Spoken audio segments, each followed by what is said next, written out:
Hey guys, welcome back to my YouTube channel. It's Alfred here. So today I've got a special guest with me.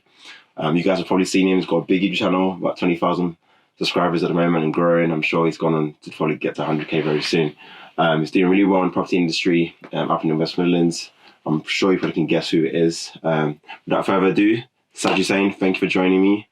How's it going? Thank you so much, Alfred. Thank you for the invite. Yeah, it's good.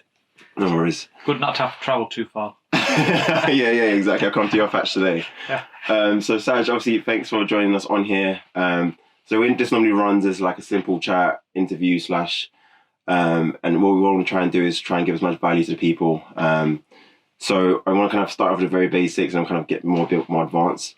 Sure. So just as a quick intro, if anybody doesn't know who you are, what you do, what you do in the property space at the moment, and we'll just go from there.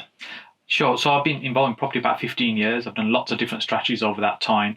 Initially, when I started, I didn't have a lot of choice. I started using the creative strategy because I didn't have any money. Yeah. And then over time, it evolved into buy-to-lets, to flipping properties, to small HMOs, large ones, developments, conversions, building new houses. So quite a range of things. Yeah, no, you've done a lot. And guys, if you haven't seen Saj Hussain's YouTube channel, definitely worth checking. A lot of value there.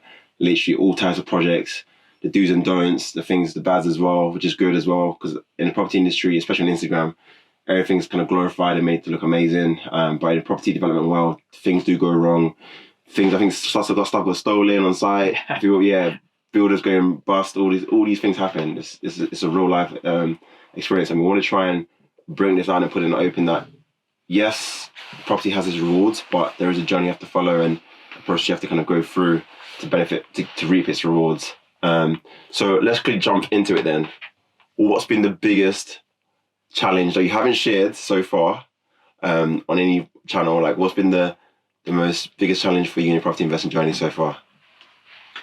I think the biggest challenge this year has been, yesterday I was speaking to the team about what is it that I'm not happy about this year. And generally, I'm a very happy person. I'm not happy that we haven't... You want more? We haven't done enough deals this year. We really have not done enough deals this year. And I've been sort of kicking myself and kicking the team that we need to be working harder to... I know there's not many deals out there that fit our criteria, but, we need to ramp up our efforts. So I guess that's the one challenge that this year has been frustrating. The number of deals has just not been there. When I started in property... I started just around the credit crunch time, that sort of time. And so I kind of saw the whole thing about people doing no money down property all the way to, repossessions, picking up property like 50% below market value. Crazy. And I was tripping over those literally every day. That's the insane. challenge then was I couldn't find enough buyers to sell them to. Nobody wanted to buy. That's why everything was so cheap. Because everybody would run away from the market. Nobody was interested in buying. And now it's literally the opposite. The amount of money around is insane and there's just not enough deals. There is. So just to kind of put into context, obviously, COVID happening, a lot of money being printed into the market. A lot of people sat on money wanting to kind of put into assets because they know the money is devaluing and therefore want to put into physical assets, which obviously will hedge the bets against the currency. For you, this year, where would you say your deals have come from? Have you found them on market? Have you found them direct to vendor? How have you sourced your deals this 2021? Let's have to think about the last few deals. I'd say we've had less through agents this year. Same experience, yeah. More of it's been stuff that we've done either direct with vendors or through somebody else, direct to the vendor. So somebody's introduced us. So effectively somebody else who sourced it, we've closed it and wrapped it up. And so our preference is to try and deal with the seller because you can try and structure the deal in the best possible way. That means that we'll benefit, they'll benefit as well. When we're trying to communicate some of these things through an agent, it's not always the easiest. Yeah, you feel like people can't represent you the best. You can only represent yourself as good, whereas the agents, obviously, they've got other options as well, and they might not be able to put the message clear to the vendor and be able to sell your offer to that vendor. What frustrates me about agents, we're digressing a little bit already, is agents really, with all due respect, and they're salespeople. Their job is just to sell. That's what they're there for. They're not property people. They're not property experts. They're not property investors. They're salespeople. But most think the sale is done soon as they've agreed the sale. But the sale isn't done at that point. The sale is done when people have got the keys in their hand, the money's exchanged, and that's often, weeks and months sometimes down the road. Yeah. And sometimes they fall out of bed, they never get to that point. And I think if more agents were on top of their deals in that way, the world would be a happier place. But you know what?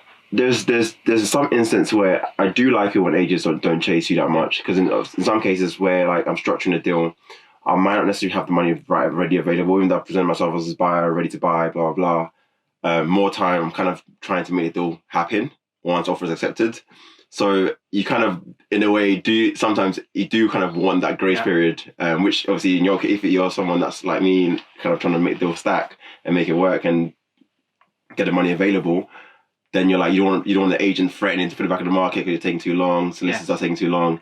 So I do like a bit of that stalling tactics just to try and get things in place, because things do take long, let's be real. Bridging, you want to apply, they send the message of, we can get money to you very quickly, but there's 10,000 questions you have to answer. Yeah. The queries between the solicitors get annoyed at each other, like, why are they asking for this question? Why do they want this now? I've submitted this documents, why are they now asking for extra documents? So things do drag out a bit. So I do actually like the agents that don't want to pester me, and once they got the memorandum of sale out to you, they're just like, okay, let's just keep it them up time. Yeah, they move on to the next one to try and sell. So it's good in that sense. Alfred, you also raised an interesting point about, we're ready and willing to buy. The cash may not necessarily be in the bank. Yes. But we have to have the confidence we can go and raise the money. As long as we have that confidence, the money doesn't need to be there. Exactly. We just need to know that's a good deal and we'll find the money. Exactly. And people always ask the question, money first or the deal first? And I'm like, I would love to be in a position where I had the money readily available and just like just no, you don't want to be in that position. If you've got money sitting there doing nothing, then you're doing something wrong. The money needs to be invested like soldiers working for you all the time. Yes, exactly that. So yeah, guys, there is no right or wrong. You just got to make it work and have the attitude that you can deliver no matter what it takes, basically. All right, so moving on from there then, obviously coming to the end of 2021, 2022 is fast approaching. What are your thoughts on, actually, let's probably ask first, what's your favorite strategy in property investment? And then from there, what do you feel like the opportunities are in 2022? My favorite strategy has been good quality HMOs, and that's something we've done for quite a few years. So we've been doing HMOs probably close to 11 years now. And if we compare what we create now, I was going to say churn out. The machine. But what we create now is so different from what we had in terms of our first HMO. But I think we're now at a point where we just evolved as far as we can. You can't really there's small changes you can now make. You can't really make the product any better. The barriers to entry are not high enough to keep a distance in terms of be unique. And there's lots of other great people producing great products out there as well, HMO products.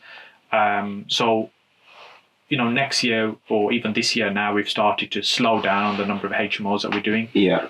And focusing more on where we can create value rather than get the value day one. Create value being where we can add in 20-25% of value, for example, from a conversion. Okay, interesting. No, it's interesting you say that as well, because this year for me, obviously I'm mainly been doing HMO. Everybody knows doing HMOs. I learned a lot through your channel, actually, like how to kind of. Thank you. Yeah, so I appreciate your channel. I am a fan of your channel. I've been watching stuff for a very long time. So ideas like even the hard wiring of the Wi-Fi boosters on each floor definitely solves the problem of tenants complaining about internet. In this day and age, everyone's on the internet. Everyone needs access to Wi-Fi. So it's a must-have. Strong. What's it called? Having It's a USP as well. It's your product is fairly solid in terms of how it works. And each time you create something, you take a step back. I went to see one of my mentees in Leeds a few days ago. Just finished his HMO. Looks absolutely amazing. But he had a long list ready already of the things he wants to do different on the next one. So you apply the learnings onto 100%. The next one. And when you've been doing that for years and years and years, you're constantly picking up little things that are improving. Like one of the things now is, someone said to me recently, we were going to have a look at one of the HMOs. They've got the keys. We don't need the keys. They're all keyless. There's no keys. No, people are doing some creative things. I think growing with the times, things evolving, everything become digital as well. Everyone has a phone. If you've got a phone, you pretty much have access to anything. You have to access the door, get into your house, whatever.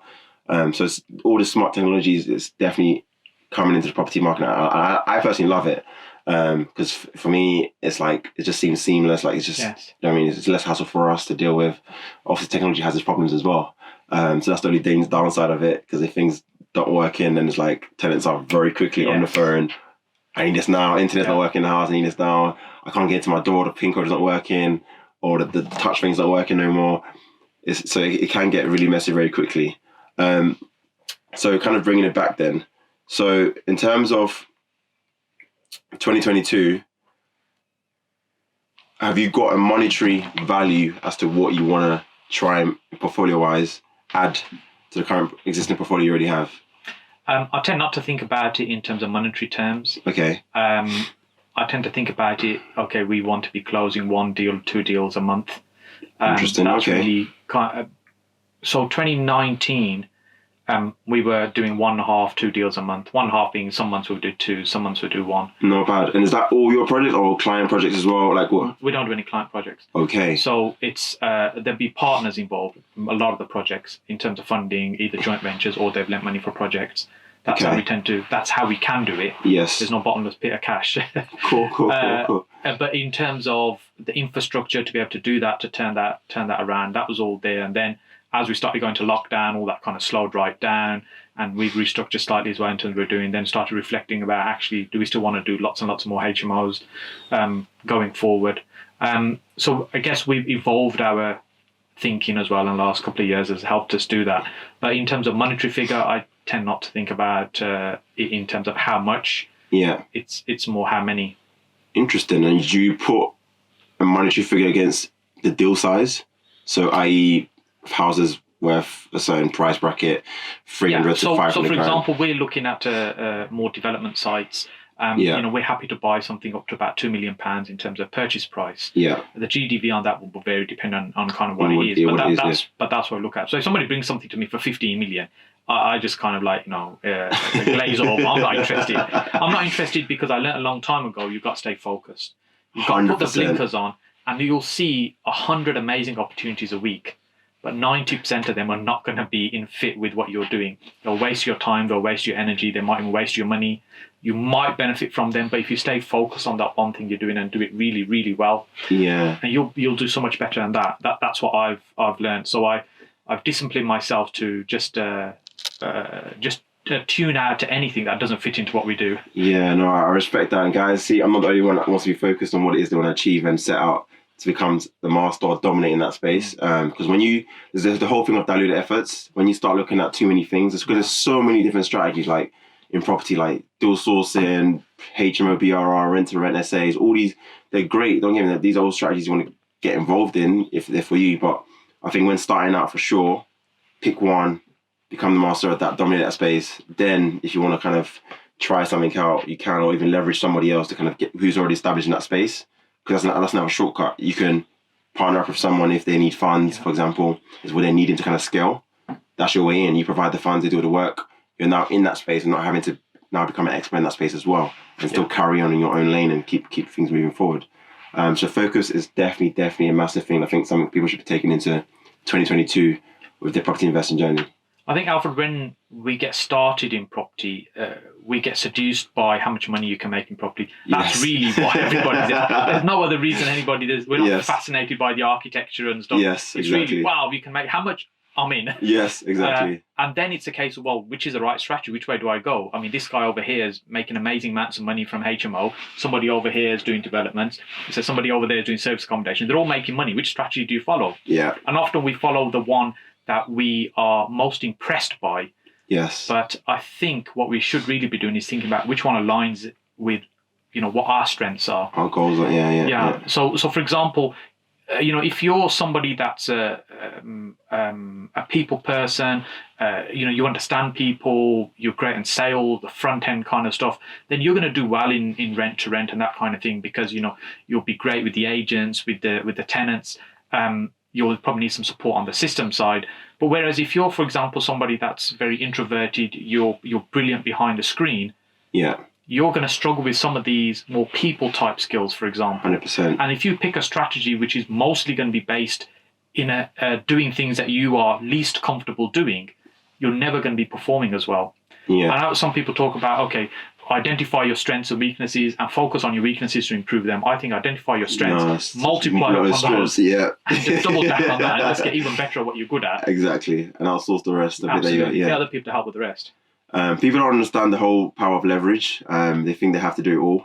And I think once you start surrounding yourself with people who are doing at higher levels, you see that's very, very normal. Like they don't even, if they're not good at it, they don't even want to know. Yes. Even the basics, they don't even want to know. They just want to just outsource the expert in that space, hire them, pay them the value, because that's the value you're going to bring to them in return. So for them, they're like, let's find the best, let's hire them, let's leverage their skill set. They love doing this, I don't love doing that, so why would I fight? I mean, let's get them on board. So kind of on that subject, skill sets, mindset, 2021, what would you say for someone coming in, wanting to invest in property, where do they need to be mindset-wise and skill set? I think that's an interesting question. When it comes to when it comes to property, as I said earlier, we're all seduced by the amazing numbers we see and what's possible, and super wealth which is possible in property. And the thing that kind of drew me in the early days, I was always a big fan of the Sunday Times Rich List. And when you analyse that, you look at those numbers. The numbers are crazy, yeah. And a lot of that money is either kept in property or it's made from property, and their wealth increases year on year. Because the amount of money they've kept in property as well, and that makes them even wealthier. So that's really what got me interested in property. But the thing very few people see, and you touched on it earlier, is about the hard work that goes in. Yeah. It is so hard to make a massive success in property. And if you start with that mindset that, look, I'm prepared to do whatever it takes, and I'm going to graft at this, and I'm not going to give up at this, then I think you'll do well. I think the people that think, if this looks good, let's give it a bash. Just give it a go. Yeah, they give 6 months, 12 months, and they burn out. They think, no, This is not it. Another question. A lot of people ask, as a beginner, where should I invest? Yeah. What's your initial thought, comments to those type of questions? Okay, so in terms of location, when we start, or I can share my experience when we started at the beginning. And I'm based in Birmingham. I'd heard that you could buy houses in Stoke-on-Trent for about 10 grand. So I was thinking, right, I'm there. I was up and down to Stoke-on-Trent for months, looking at property. And we did end up buying property in Stoke-on-Trent, but it was around the £30,000-40,000 mark we were buying. It was still very, very cheap. It's crazy cheap. Yeah. But I quickly realised why it's cheap as well. It's the kind of place that people, not the whole of Stoke, I'm not generalising, this is where we were buying. It's the kind of place where people aspire to get out of rather than get into. Yeah. People don't want to live their whole life in the kind of places we were buying property. Yeah. They were just desperate to get out of there because it wasn't really the best locations. And so when we look at buying property, it's a case you've got to think about what is it you're ultimately trying to do, what you're trying to achieve. And is it possible to do that where you're based? So, for example, we were talking about HMOs earlier. If someone's based in London, you're going to need a significant amount of money to be able to get started on a HMO and to be able to get that to work. In that situation, you think, well, if HMO is a strategy that I want to do, that might not be the best place. Where's the next best place I can get to and I can make it work? Yeah. So I'm a big fan of, you should really do strategies that work on your doorstep as opposed to hundreds of miles away. And if you are going to go further away, then you need to build it in clusters. So you've got teams and people you can rely on. So, for example, it might be 2 or 3 locations you pick, and you've got people there that are going to be able to help with that. Yeah, and I think just to add a bit more to that as well is like, so people, especially people in London, I'm from London originally, so I've got a lot of friends in London, and they all talk about that property prices being so expensive, hard to get in the game, and I get it. But I guess my background being engineering, being solution oriented, thinking about, okay, not to kind of think I can't afford something, the whole mind, rich dad, poor dad, I can't afford something, how can I afford it? Similar mindset needs to be approached. Because if you generally know that area really well, you've grown up in that area really well, you know everything about that area, that's probably your best place to start. And it's gold. Exactly. You can't fault the knowledge, like you know it really well. Versus trying to go to a new area and understand the new area, your doorstep is probably where you start. And it's now about how can I afford to buy in that area? What strategies can I get involved in those areas? What are investors currently doing? How are they making it work in those areas? Understanding that, they're kind of working backwards to say, okay, how can I get into the space? How can I raise the money to be able to be in that space if you don't have the money? Who can I leverage? Who can I joint venture with? So that kind of solution-oriented mindset needs to be kicked in to kind of allow you to invest in your doorstep as opposed to going somewhere else. Obviously, if you're in an area where it isn't great in the first place, then fair enough. Okay, you want to go somewhere else, then of course you go somewhere else. Just to add on to that, let's say, for example, we're based in London and price is super expensive. Yes. You think, how do we get started? How can we find the money? Yes, of course, we can find somebody else's money. But let's say we're buying an 800 grand house. As a first deal, you're going to probably not find it so easy raising 300-400 grand of somebody else's money to do your first deal because you've got no track record at that point. But buying property is not the only way to make money from property. There's so many other ways where we can just control the property and still make money. Exactly. I think that's absolutely key. And, Rockefeller said this really well, that, you want to own nothing but control everything. Control everything, yeah. And it's really about what's the benefit you're getting from it at the other end. The benefit you're getting is you're making money. Well, you don't have to have your names at the land registry for you to make money.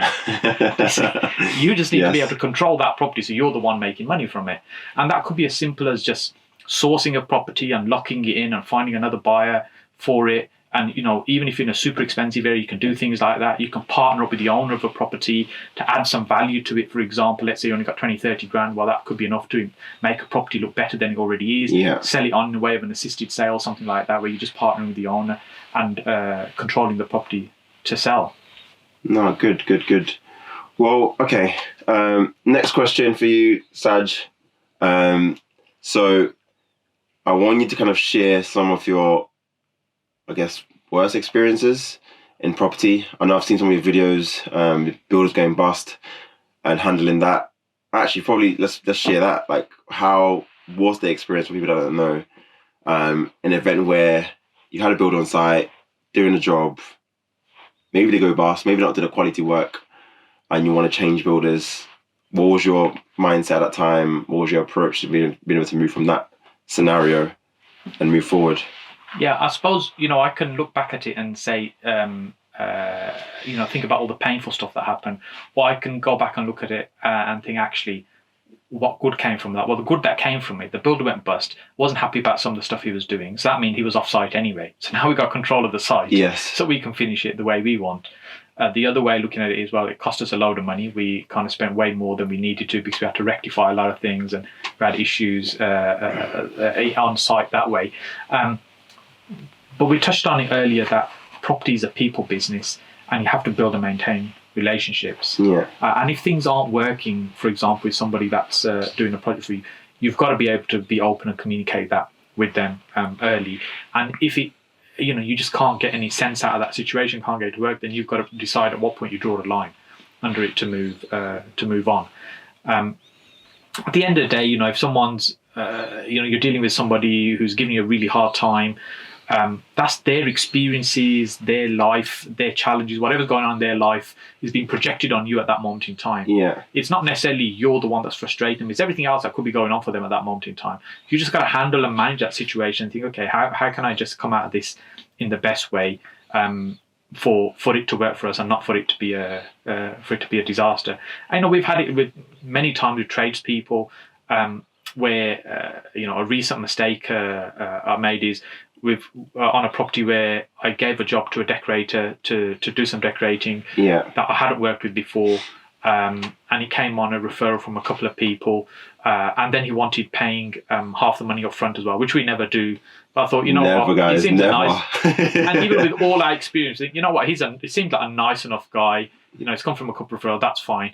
And we did that, and then of course you can guess the rest. The whole thing was just a disaster afterwards, and we spent probably twice the amount afterwards with our guys going in and rectifying it and doing the job properly. No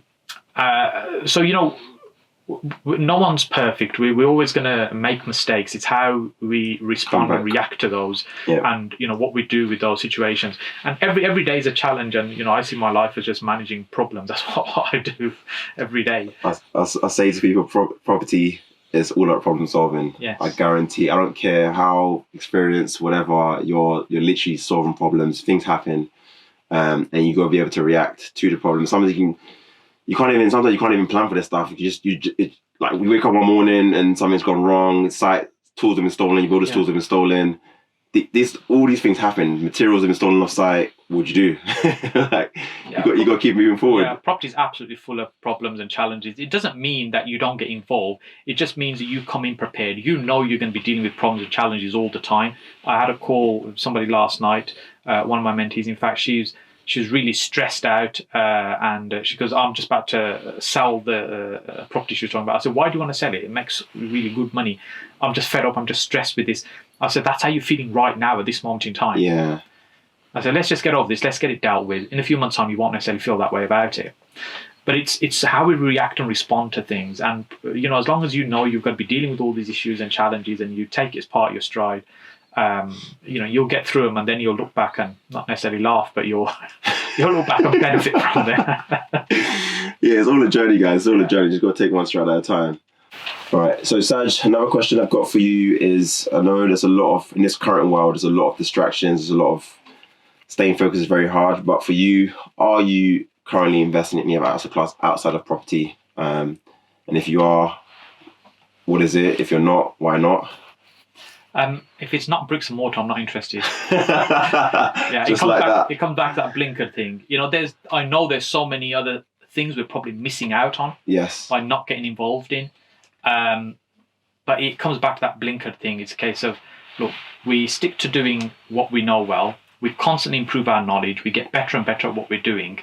And then rather than diversifying off into different industries, why don't we do more of related in that space? So, for example, there's a lot of different things we do within property. Yeah. So HMO is primarily what we do. We've got quite a good sized service accommodation business. We sleep about 200 people a night in that. Nice. We manage, I think it's about 600 something rooms across Birmingham. Okay. In the HMOs.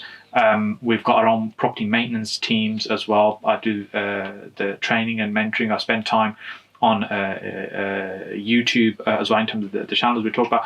All these things are effectively different businesses, but they're all related to property. Yeah. So whether we providing property maintenance or property services, or so one of the things I'm looking at doing is restarting a sourcing business early next year, which we haven't sourced for other people for probably 7-8 years. Yeah. But they're all related to property. 100%. Our team, our knowledge, our infrastructure is all there in place. So it's much easier to build something on that than go and learn something completely brand new. Yeah. And yeah, as I said, I might be missing out opportunities. I might be losing out on lots of potential profit by not getting involved in certain things. But I think by staying focused, building our skill, knowledge and teams in property, I know for the long term we'll be better off. Yeah, just add a bit more as well. So yeah, I think the youth, in terms of the youth, the young ones, I feel like I think the youth obviously are on social media. And social media is very great. It's a great place to kind of glorify everything. It needs to be exciting, it needs to be like trendy.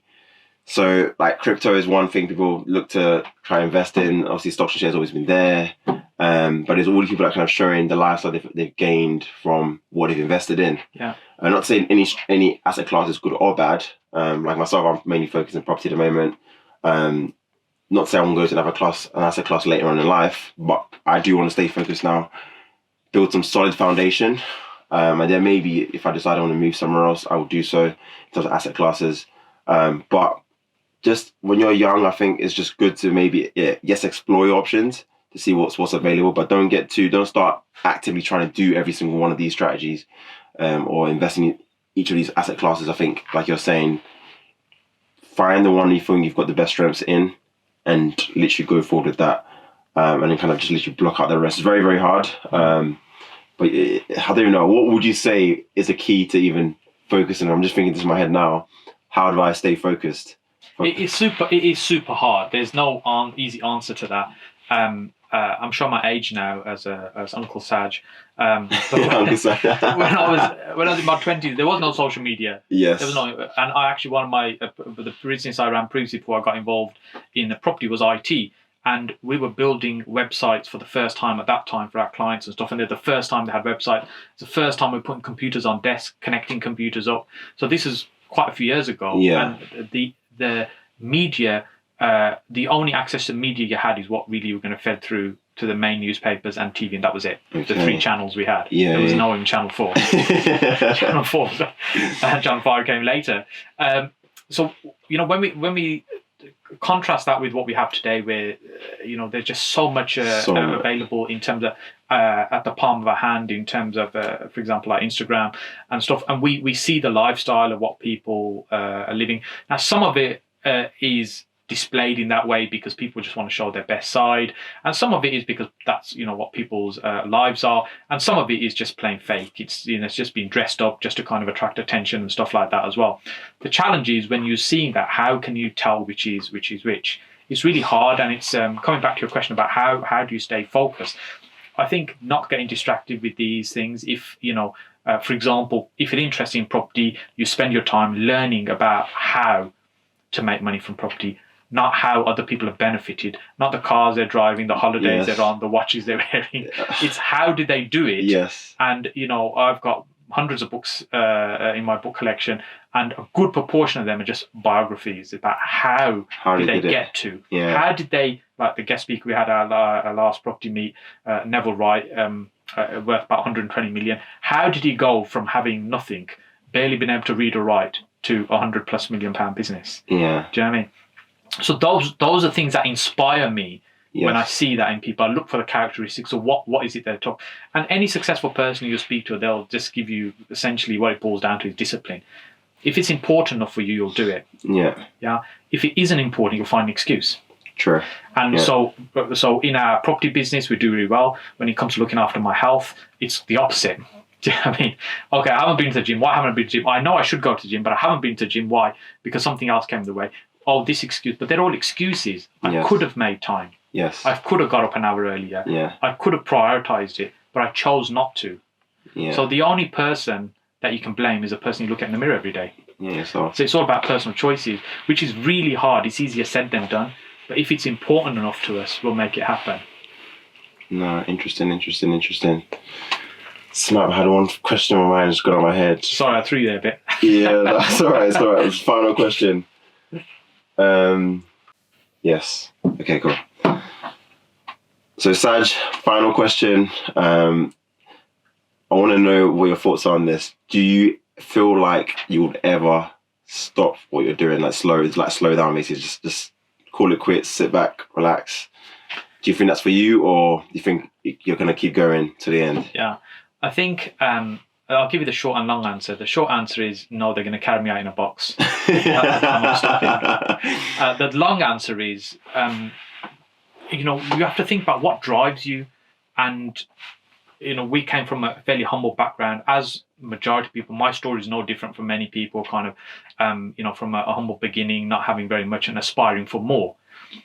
But the thing that kept niggling away inside me is, how can we have more? How can we do more? Yes. And that just, to the point where I'm obsessive about I want to achieve. And now that I've got that inside me, there's no way getting that out of me. Yeah. Do you know what I mean? So I could have stopped a few years ago and just not do anything else. Yeah. And I'd be comfortable, my kids would be comfortable, and probably their kids would be comfortable if they're all sensible. Yeah. Do you see? Yes. But that it's not a case of it's not enough for me. When's enough? You know, it's not about money anymore. You know, I have a couple of nice cars, live in a nice house, and I go on a few nice holidays. That's it. I don't spend money on design and stuff. I haven't got any mega expensive watches and stuff. I lead a fairly simple life from that point of view. Yeah. What drives me is being able to do more, achieve more, help more, serve more. Those things are much more important to me. And the amount of money you make along the way, they're just like prizes. Do you see? Yeah. So it's not about making more money. It's about still wanting to do more and achieve more. So if my time was up today, am I going to be satisfied I've done enough? Probably not. And we don't know when our time is going to be up. Yeah. So I'm just constantly driven. I'm obsessive about being driven. No, amazing. Saj, you've been an honour to have you here. Thank you. A lot being shared, guys. Guys, check out his YouTube channel if you haven't already. Just for anybody else, like, where can they find you on the socials? Anywhere, if you just type in Saj Hussain in anything, you should find me. You have to find him. Yeah, and if you don't, let me know. I'm going to sack immediately. No, good. On that note, guys, thanks for watching. Obviously, share the video. And obviously, when you do watch any gems you hear as well, feel free to tag both of us in the video. That would be much appreciated. So guys, see you on the next video. Take care.